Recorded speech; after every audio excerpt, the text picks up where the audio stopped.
Hey guys, it's Coach Conway coming at you. I'm joined today by a special guest, and also, hey, he happened to be a past client of mine too, so that's how we've connected out there. Jason Cronan, he is an exercise physiologist, also the owner of Body Express. He is a personal trainer here in Mount Juliet market. He's going to be talking to you guys about what you can do when you can't go to the gym right now.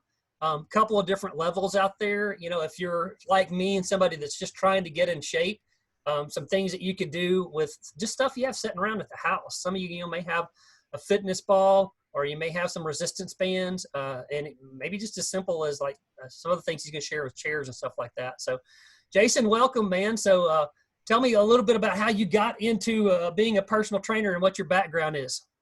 Okay, Wade, thank you for inviting me. I really appreciate your time. And I do appreciate you sharing this with everyone that you know. It's kind of unique. My background, I was supposed to be a robotic engineer. It's kind of different. I'm working with people, their bodies, not robots, which is interesting. I actually did really well in high school in anatomy, physiology, went to athletic training, switched over into exercise science, and stayed there and opened up a gym in 2004. And this is what I am. I've been doing it ever since. That's awesome, man. So that's a really abbreviated version. So here we are. We're all kind of going stir crazy. One of his other experiences that I've been following him for a while is he's done some stand-up comedy and some improv, so I'm not going to put him on the spot. He might be able to throw some stuff in there, but that's a tip to some of my audience out there as how to kind of lighten things up, and people want to be entertained, not just educated out there. So I think that's really smart. But we're all going stir crazy here, Jason, man. What can we do to try to stay in shape or if you're like me, let me start out with just the beginner, somebody that's wanting to get in better shape and is using some extra time that they've got because they're working from home right now to do that. What are some things that they could do? What are some things that they got set around their house that they could use to stay in shape? Sure, I appreciate that. Yeah, most people may not have a ball, a Bosu ball, or free weights. But the one thing that you can use that's really versatile and is most people have a chair. So I have just a run-of-the-mill chair here, really basic. Nothing fancy. And you can start off with a basic warm-up. You can use the chair for balance, or you can use it for exercise purposes. So you can hold on to the chair and start off with your hips and start off doing a swing, going across and up, loosen the hips up. You always want a dynamic warm-up to loosen up. Then you go from there, you do about 10 repetitions, and then you switch to the other side for your hips to loosen up the hips.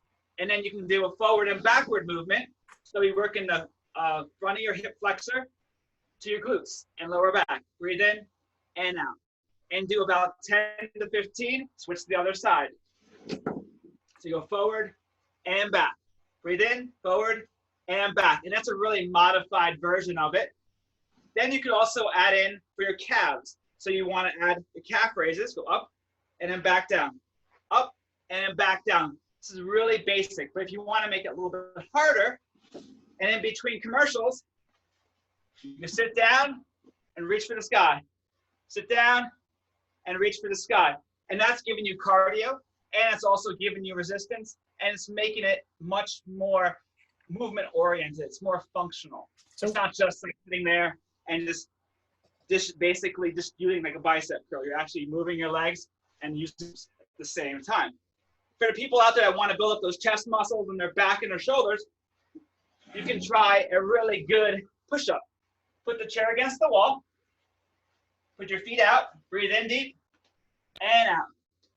Breathe in deep and out.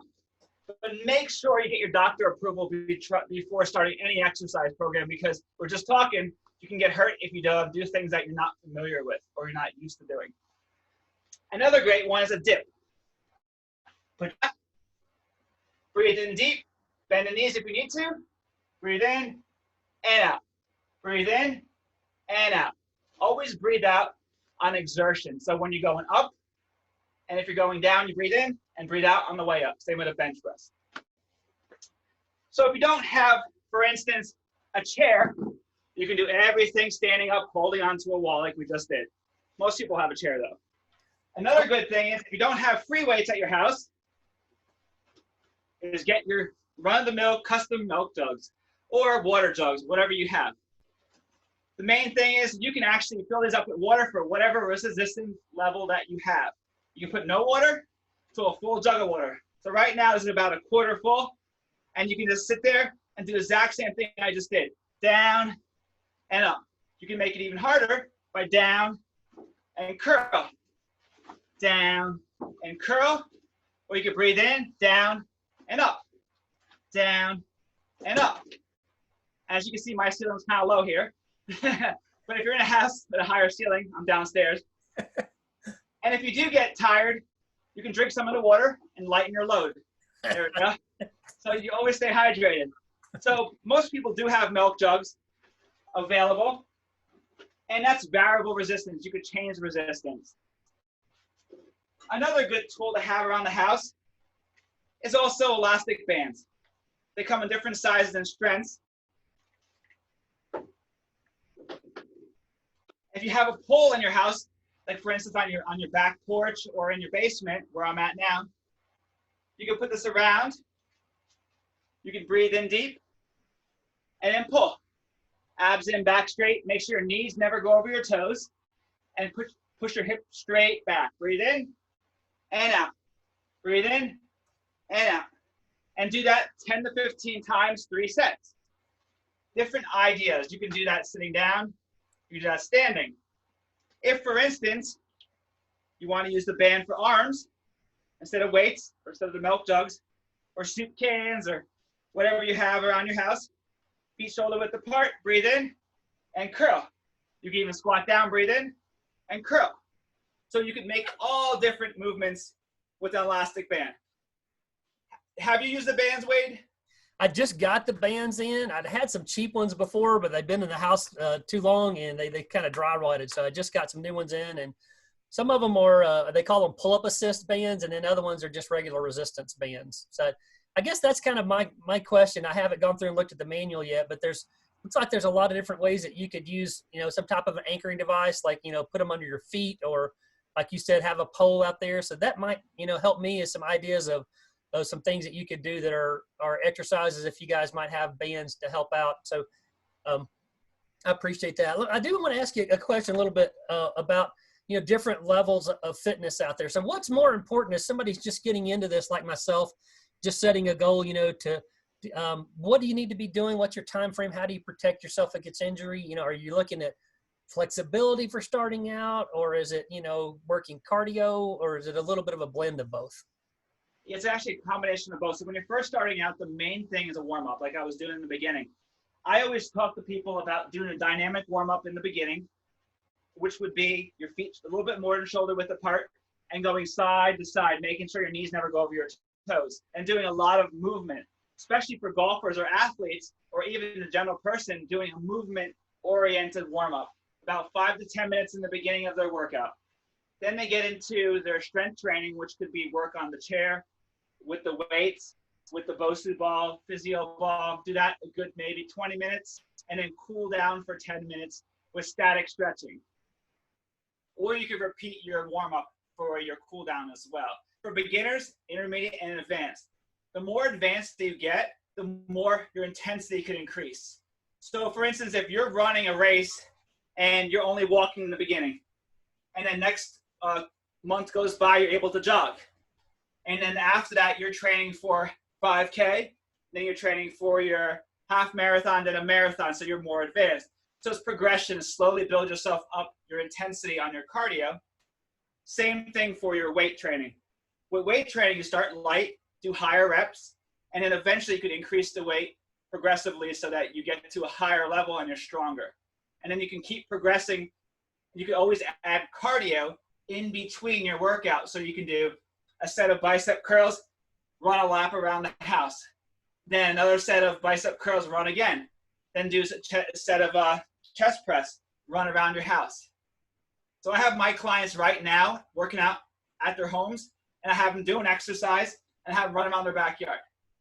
And then do another exercise and run around their backyard. And each week, I make it harder by adding jumping jacks or adding a little bit harder exercise so that it gives them more of a cardiovascular workout. So it's progressionally increasing your workout over time.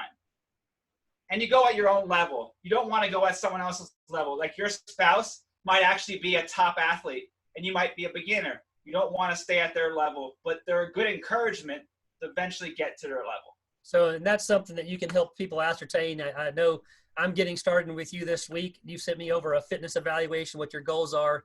So that helps you target what you're wanting to work on as you kind of get into this and you start doing training. Exactly. Okay. And that's why we're going to start from scratch. That's why I asked you what your goals were, what your health history is, and making sure there's no injuries that you may have that I have to worry about. And if you do have an injury, we could work around that and build up from there to progressively get you stronger. A lot of people, I always tell them a good way with injury is using a ball. A ball is a great way to add instability without actually making an exercise necessarily harder. So by sitting on a ball adds instability, but it's not making it so the person has to really work harder. They're naturally working harder just by sitting down on it. They're working their core. This is like my chair actually for work. I have one of these with wheels on it. And I have lift up one foot to balance, lift up another foot and balance. People think that's easy, but you try doing it, you start falling over. That's good stuff right there, man. I like that a lot. That's worth the price of admission. There you go, exactly. Same thing goes with the Bosu ball. If you want to make that harder, another progressional level, instead of sitting on it, you can stand on it. Let's see if my head hits the ceiling. There we go. Can you still see it? Yep. So you can go and do squats on a Bosu ball with weights or without weights. And you can do all different exercises just by increasing the resistance of your body and also instability. So the more instability you have, the harder something is, but it's not necessarily more difficult. It just makes it a little more challenging. It's more difficult in one avenue, but it's not like you're running faster or walking faster or lifting heavier. It's adding instability. Makes it a little different. So if you guys have been enjoying this, and Jason and I have talked about maybe doing this, once a week for the next couple of weeks while it looks like we're still going to be under either you're safer at home or shelter in place. And I've got a demographic out there that's golfers. So we're going to talk about maybe something that's more specific for golfers out there. So if you've got some golf clubs at home, how that you can incorporate some more golf specific exercises, maybe to keep your strength up, your golf muscles more flexible while you can't go out and play golf. I know a lot of the golf courses aren't open up there. And then also, I think next time I'm going to ask him about what are some things that people can do that are already in pretty good shape that just don't have access to the gym. So I'm going to share Jason's website with you real quick. I got a screen share I can do over here, but it is bodyexpresswellness.com. And I'm going to let him tell you a little bit about what he's doing right now with folks to keep them with his personal clients, to keep them going when he's doing shelter at home. So how are you keeping up with them right now? So most of my personal training clients are meeting with me like we're doing here on Zoom. It's great because it's live personal training still, one-on-one, exact same time they met before, or they can change the time. I'm also doing kickboxing videos live streaming on Facebook, but also they can do a private class or a group class with me on Zoom as well. And nutrition coaching along with that, with the personal training. So I'm offering all of my same services just online.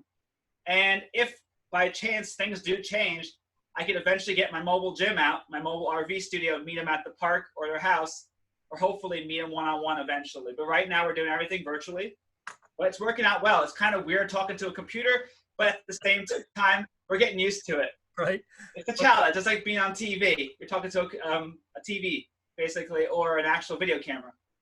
We're all adapting to what these new circumstances that we already got there, but it's always great to catch up with Jason. Thanks for sharing that. How can they find you? What's other ways they can connect with you? What's your handles out there on your social media? On Facebook, it's Body Express with no space. It's Body with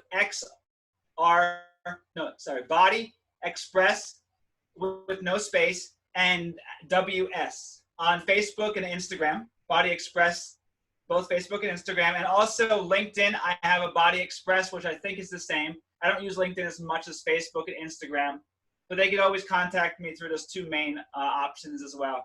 And guys, we'll make sure when we post this up there on Facebook and Instagram, whatever platforms that you guys are consuming your video on, we'll go ahead and share those links with you on there. But Jason, thanks so much for your time, brother. It's always good to catch back up with you.